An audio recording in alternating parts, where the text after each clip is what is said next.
আসসালামু আলাইকুম। এই মুহূর্তে অবস্থান করছি বারাপুষা আরিচা রোড। আপনারা দেখতে পাচ্ছেন ঠিক আমার পেছন সাইডে কিন্তু বেইলি ব্রিজ, যেটা বারাপুষা।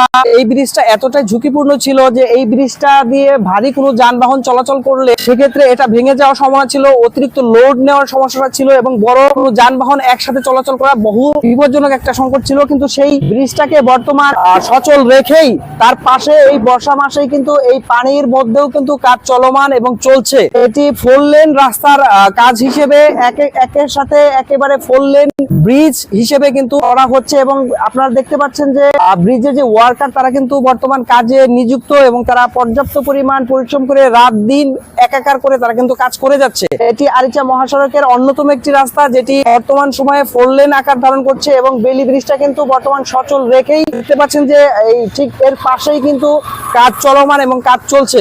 আশা করছি বর্তমান সরকার এবং যারা এর সাথে যুক্ত আছেন প্রকৌশলী সকলের নজরে আমি ভিডিওটি পৌঁছে দিতে চাই যে আপনারা দ্রুত এর সংস্কার ব্যবস্থা করুন এবং রাস্তাটি পর্যাপ্ত পরিমাণ বিভিন্ন জায়গায় ভাঙাচোরা এবং কি বিভিন্ন জায়গায় ঘর বাড়ি তোলা আছে, যেগুলো আসলে তাদের জন্য সমস্যা এবং রাস্তাঘাটে গাড়ি চলাচলের ক্ষেত্রেও সমস্যা। আর এই সমস্ত বেইলি ব্রিজ যে সমস্ত জায়গায় আছে সেগুলোকে অতি সত্বর পরিবর্তন করা, যার কারণ হচ্ছে বর্তমান সময়ে ঝুঁকিপূর্ণ অনেক বড় সড়ো গাড়ি এই রাস্তা দিয়ে চলাচল করে। আর ঠিক এই ব্রিজটার নিচ দিয়ে কিন্তু বারাপুষা নৌকা বাইক যে সময়টাতে হয় প্রচন্ড পরিমাণ এটার উপরে চাপ প্রয়োগ হয়, সেক্ষেত্রে ভেঙে যাওয়ার সম্ভাবনা থাকে। কিন্তু বর্তমান সময়ে আমরা দেখতে পাচ্ছি যে সেই বেইলি ব্রিজটা তার পাশেই সেট আপ করে কার্যক্রম কিন্তু চলমান রেখেছে। তো ধন্যবাদ সবাইকে, আজকের মতো এখানে বিদায় নিচ্ছি। আরিচা মহাসড়ক থেকে আমি মিজানুর রহমান, ধন্যবাদ। আসসালামু আলাইকুম।